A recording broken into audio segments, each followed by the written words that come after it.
낙조와 만종. 클레멘타인은 그 지긋지긋한 신경염을 고친 후 약 1년 동안은 건강이 많이 나아졌다. 그러나 1958년부터 클레멘타인은 대상포진을 앓기 시작했다.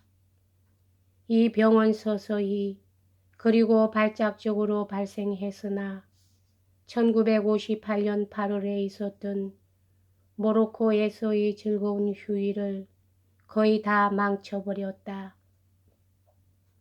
클레멘타인은 브라이스와 마가렛 나이런에게서 탕헤르에서 같이 지내자는 초청을 받았다. 이 초청은 수년 동안 클레멘타인에게 많은 행복과 즐거움을 가져다 준 우정의 표시였다. 이들은 1945년 여름에 hen데이에서 처음 만났고 그 후 이들은 윈스턴과 클레멘타인이 1950년 정초를 보냈던 마데이라에서 만났다. 이때 브라이스 나이런은 탕헤르 총영사로 있었기 때문에 클레멘타인은 영국 공사관에서 이들과 3주간 머물렀다. 클레멘타인은 나이런 부부와 아주 재미있게 시간을 보내고는 결혼 50주년을 기념하기 위해 프랑스로 돌아와 윈스턴과 합류했다. 윈스턴은 그해 5월에 미국을 방문할 수 있을 만큼 건강이 좋았다. 그런데 그는 여행을 떠나기 전에 순환기 계통에 장애가 왔기 때문에 모란경과 클레멘타인은 이번 미국 방문이 윈스턴에게는 무리가 되지 않을까 걱정했다. 그러나 윈스턴은 미국 방문을 단단히 결심하고 있었다. 윈스턴은 모란경과 같이 가는 것을 원치 않았다. 그것은 그가 병자로 보이는 것을 싫어했기 때문이다. 그래서 윈스턴은 앤토니 몬터규 브라운과 같이 워싱턴으로 갔다. 워싱턴에서 윈스턴은 아이젠하워 장군의 따스한 영접을 받았고 백악관에서 아이젠하워 장군과 같이 머물렀다. 이 방문 기간 중 윈스턴은 언어 만찬회에서 연설을 했다. 자극적이고 필요한 일주일을 미국에서 보낸 후에 윈스턴은 무사히 귀국했다. 클레멘타인은 대상포진으로 1년 동안 고생했다. 눈꺼풀이 축 늘어지기는 하였으나 마침내 그 정세는 가라앉았다. 다행히 눈꺼풀은 제대로 교정될 수 있었다. 그리고 1959년 8월에 클레멘타인은 벤자민 라이크로포트 경에게 수술을 받았는데 그는 클레멘타인의 그 결함을 완전히 고쳐주었다. 클레멘타인이 퀸 빅토리아 병원에서 수술을 받고 있는 동안 벤자민 경은 클레멘타인을 큰 병동으로 데리고 갔는데 여기서 그는 충분한 각막이 있으면 많은 사람들이 시력을 회복할 수 있었을 것이라고 클레멘타인에게 말해 주었다. 클레멘타인은 이 말에 너무나 깊은 인상을 받고 즉시 치료의 목적을 위해서 사후에 자신의 눈을 모필드 안과 병원에 기증하고 싶다고 말했다. 1955년에 윈스턴이 수상직을 그만두자 클레멘타인에게는 공적인 부담이 크게 줄어들었고 그 후 18개월 동안은 건강이 좋지 않았기 때문에 약속은 최소 한도로 줄였다. 그러나 건강이 나아지자 클레멘타인은 여러 가지 운동과 관련된 초청을 수락하기 시작했다. 물론 클레멘타인은 윈스턴의 선거구에는 항상 충실을 기했다. 그러나 이 마지막 몇 년 동안 클레멘타인은 여행을 하는 것은 너무나 시간이 오래 걸리고 피로를 주었기 때문에 런던에서 멀리 떨어진 곳에서의 약속은 기피했다. 윈스턴과 클레멘타인은 예를 들어 왕실의 결혼과 국가에서 행하는 연회와 같은 모든 국가적 행사에 초청되었다. 이 몇 년 동안 클레멘타인은 두 개의 중요한 호소를 위한 공적인 운동에 참가했다.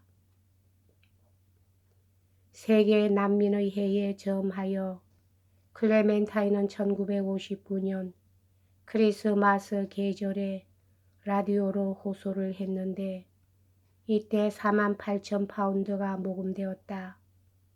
그 다음 해에 윈스턴은 난민들을 돕기 위해서 자신의 그림을 경매에 붙이도록 내놓았다.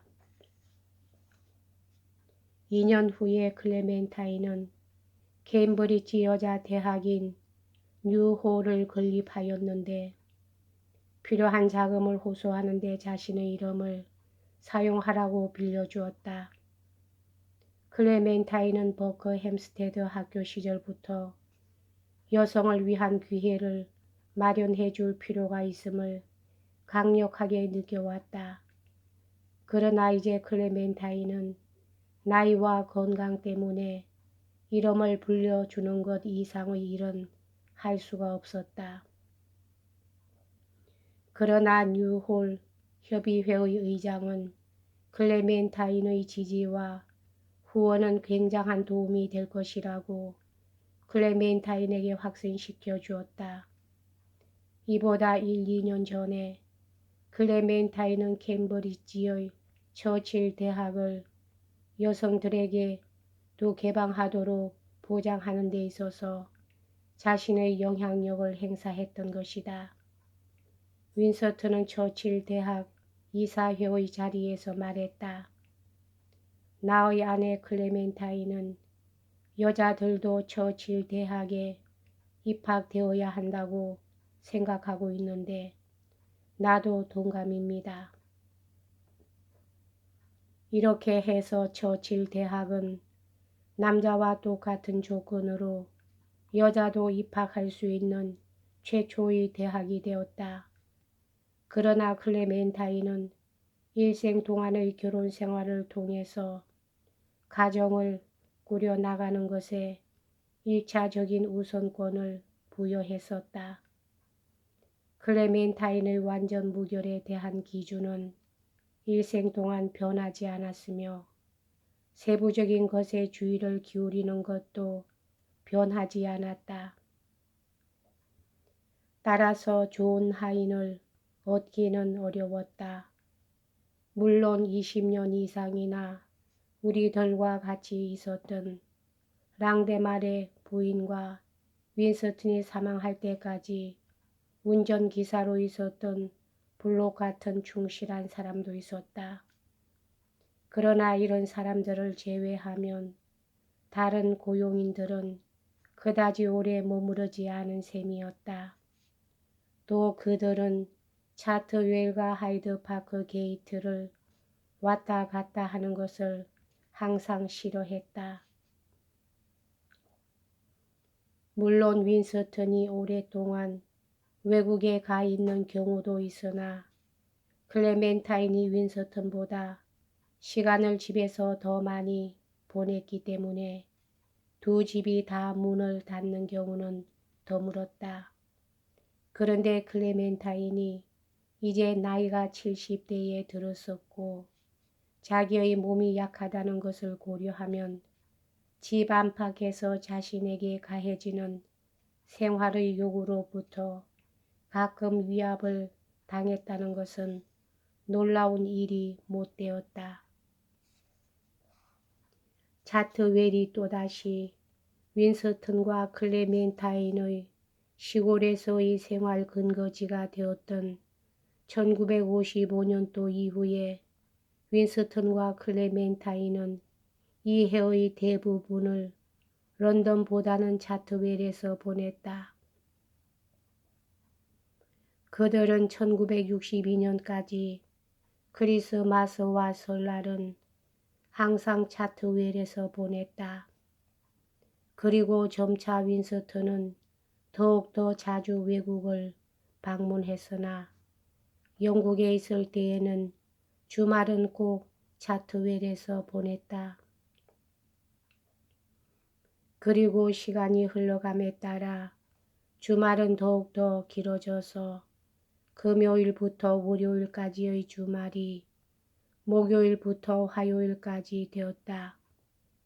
윈스턴과 클레멘타인은 6월, 7월, 8월은 거의 계속해서 차트웰에서 소일했다. 9월은 항해 여행이나 외국에 나가기에 알맞은 달이었고 10월, 11월, 12월은 대부분 차트웰에서 주말을 보내는 달이었다. 여기까지 하겠습니다.